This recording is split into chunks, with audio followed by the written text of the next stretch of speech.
everybody! Welcome back sa aking YouTube channel!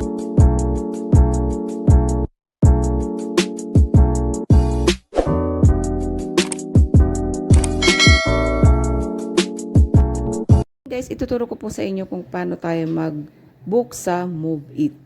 Guys, kailangan natin mag-download ng Move It, and then kapag nakapag-download na po kayo ng Move It, kailangan mag-sign up po tayo. Then after pag-sign up, so po tayo sa Move It, and then i-click po natin ang Moto Taxi. Tapos dito tayo pupunta, click natin itong word to.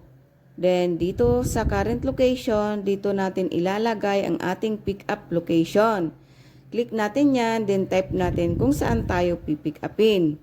Then pag lumabas na sa baba, tap lang natin ang ating pick up location, then next. Sa ating word to naman, ito yung ating drop off location. Tap natin, then search natin ang ating drop off location. Pag lumabas na, tap lang natin ito. Then automatic din tayo dito mapupunta mga ka-Savvy. Then tap natin itong choose this pick up. Then makikita natin itong total amount natin na babayaran. Then pag okay na, click natin ang book sa baba, then looking na siya ng driver natin. Then may mag-pick up na sa ating booking. Hintayin lang natin guys yung driver na makarating sa ating location guys. Ayan guys, makikita nyo naman dyan sa ating mapa kung malapit na ba ang driver sa atin. So, hintay-hintay lang tayo hanggang sa makarating ang driver sa atin. Kasi minsan, ano siya, traffic.